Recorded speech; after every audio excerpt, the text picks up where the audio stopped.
So hello students, we start discussing our video number 4 on chemical equilibrium.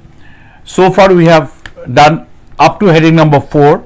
Now we start with the heading number 5. Heading number 5 is a very important but simple discussion, that is law of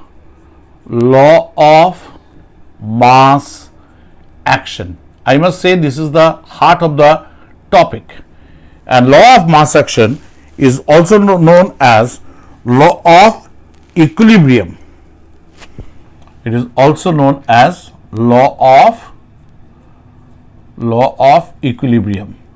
And along with this, we'll also discuss equilibrium constant. Equilibrium constant. They all are interrelated. Now, I must tell you, to understand the discussion properly, then whatever I will be writing later on will be helpful for you to understand and make the notes. Now, the point is this. This was put forward by two scientists. One's name was Guldberg, and another name was Waage, W-A-A-G-E. So, Guldberg and Waage are the two scientists who had put forward this law of mass action or law of equilibrium. Now, what they had said, I will tell you the exact statement, but before I give the statement, I want you to understand the basic funda.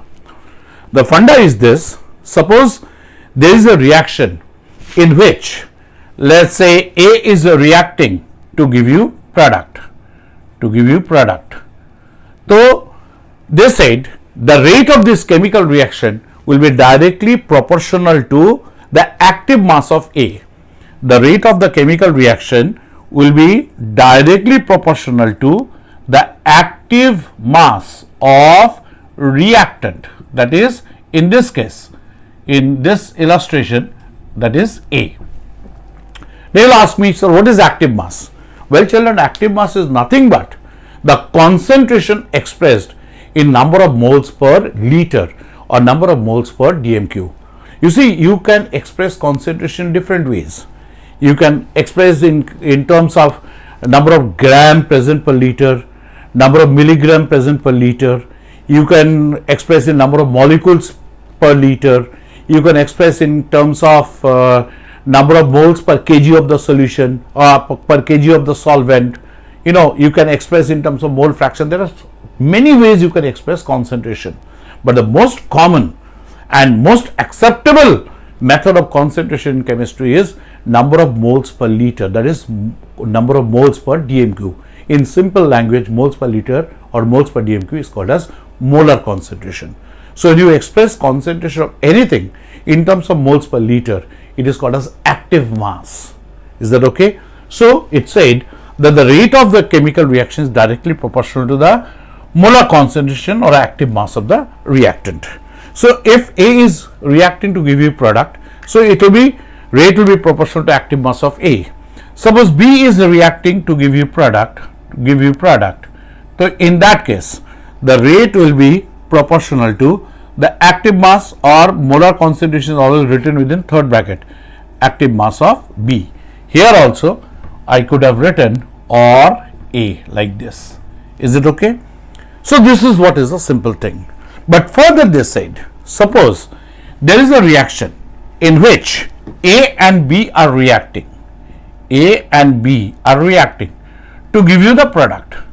So, in that case, the rate of the chemical reaction will be proportional to the active mass of A, but it will also be proportional to active mass of B, and that means it will be proportional to active mass of A into active mass of B, that is product of active mass of reactant A and active mass of reactant B. Is it okay? So, when it was only A was reacting, rate was proportional to concentration of A, active mass of A. When only B was reacting, rate was proportional to active mass of B. But when A and B both are acting as reactant and they are reacting with each other to give something, so in that time rate will be proportional to the active mass of A into the active mass of B. All right. Now there is another situation, children. Suppose I find 2 moles of A and 3 moles of B are reacting to give you product. Then the rate of reaction will be proportional to A into A, because there are 2 A's, B, then B, then B, because there are 3 moles of B's. Am I right? Or you can say that is A raised to 2, B raised to 3. In the same manner, if I say there is a reaction in which A number of A, small a number of A and small b number of B are reacting to give me product, so in that case the rate will be proportional to A raised to A into B raised to B. I hope you got my point. So this is what is the law of mass action. Now I will tell you the statement. So with respect to this discussion, I think you will be able to understand. The statement is the rate at which a substance reacts is directly proportional to its active mass, and the rate of a chemical reaction is directly proportional to the product of active masses of reactants, with each active mass term raised to a power equal to its stoichiometric coefficient. Stoichiometric coefficient, you know, are the coefficient which are used to balance the equation in the balanced chemical reaction or balanced chemical equation. So now I read the statement once again. I hope with respect to this you will understand. So I will say the rate at which a substance reacts is directly proportional to its active mass, and the rate of a chemical reaction is directly proportional to the product of active masses of reactants, with each active mass term raised to a power equal to its stoichiometric coefficient in the balanced chemical equation. So this is what is the statement, and now you give the explanation, and explanation I will give it the same thing. I will just repeat once again. So consider a chemical reaction where A plus B giving me the product. A plus B are giving me the product.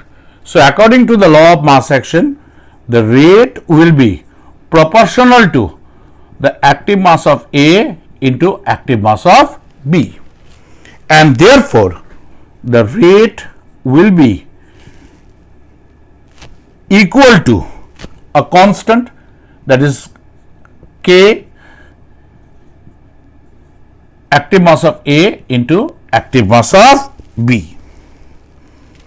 Is that okay? Now what is this K? K is the constant of proportionality, or it is also known as rate constant.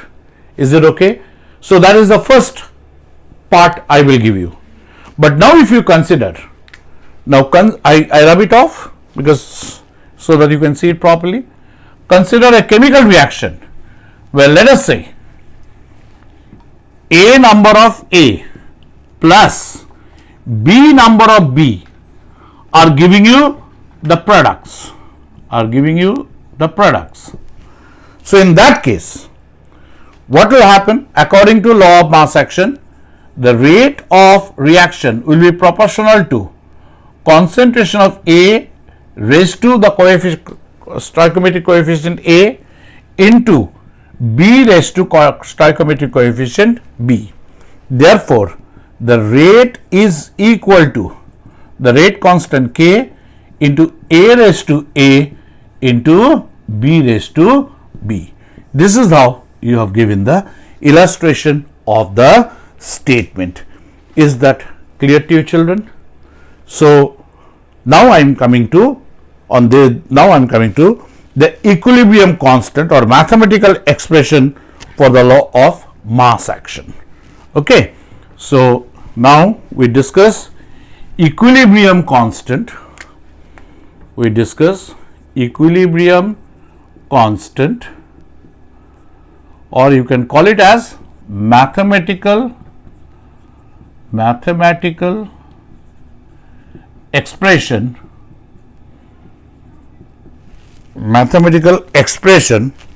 for the LMA, that is law of mass action. Okay.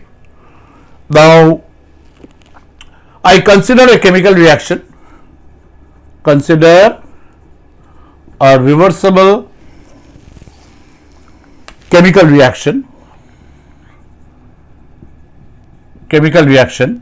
where A number of A plus B number of B are giving C number of C. This is small c, small a, small b, small c, and small d number of D, and they are in equilibrium. That means I have to show the reversible sign. So let us say this reaction, consider a reversible reaction this, and you also consider this is at equilibrium. Is it okay? Now let us first consider the forward reaction. Now for the forward reaction, the rate will be proportional to A raised to A into B raised to small b. Therefore, rate will be equal to Kf. Kf is the rate constant for the forward reaction. A raised to A into B raised to B. Is that okay? This is 1. Let us say this is equation number 1. Please keep it in mind because I'll have to rub it off and then go further. Alright. Now for the backward reaction,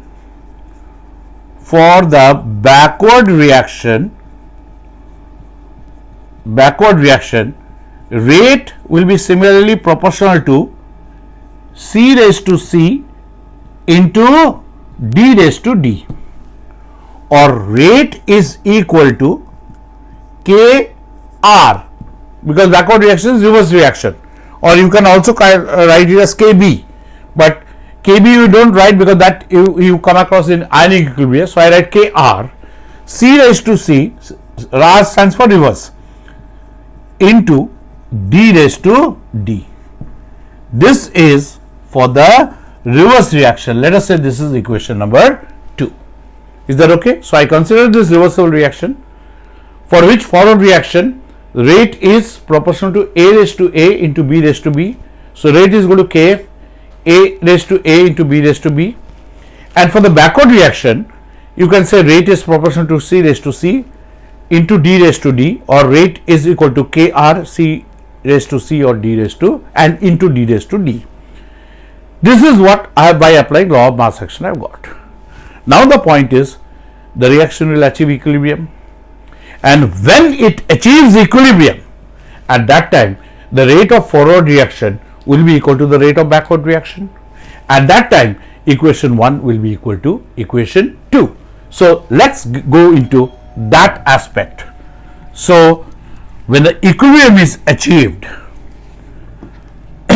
or at equilibrium, when equilibrium is achieved, the rate of forward reaction is equal to the rate of backward reaction or reverse reaction. Therefore Kf, A raised to A into B raised to B is equal to Kr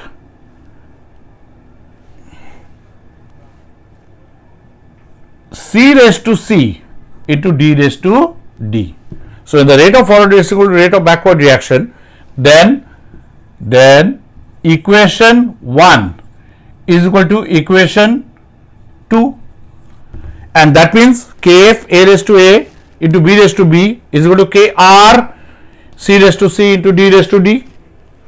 And if you take the ratio, therefore Kf upon Kr will be equal to C raised to C into D raised to D upon A raised to A into B raised to B. Now Kf is a constant, Kr is a constant, the ratio is another constant, and that constant is written as Kc. They will ask me why C? Because this is given in terms of concentration. So that C stands, that the constant is given in terms of concentration, is equal to C raised to C into D raised to D upon A raised to A into B raised to B. Well children, this is what this Kc is known as equilibrium constant, and this is the mathematical expression for the equilibrium constant. So Kc is known as, equilibrium constant, and what I have derived is the mathematical expression for the equilibrium constant. Now you come to the definition of equilibrium constant. I will read it out, but before that let's try to make it on our own. If you look at it, what is it? It's the ratio of the concentration of product to the concentration of reactants, in simple language. Ratio of concentration of products to concentration of reactants at equilibrium. But then if you consider all these things, then can I not say this is ratio concentration of products raised to suitable power, am I right, to the concentration of reactants raised to suitable power. But then again, there is not one product or one reactant, there are number of products and number of reactants, and that those values you are multiplying. So that multiplication is again called as product, so don't get confused. So it is the ratio of the product of active masses of products raised to suitable power to the products of active mass of reactants raised to suitable power. Is it clear? I repeat, it is the ratio of product of active masses of products raised to suitable power to the product of active mass of reactants raised to suitable power. And this definition I read it out for you so that you can understand. The equilibrium constant may be defined as the ratio of product of the equilibrium concentration of the products to that of reactants with each concentration term raised to the power equal to the stoichiometric coefficient of the substance in balanced chemical equation. I repeat it, make a note of it. I am not writing it over here. Make a note of it, because this is what you write in exam. Definition of equilibrium constant.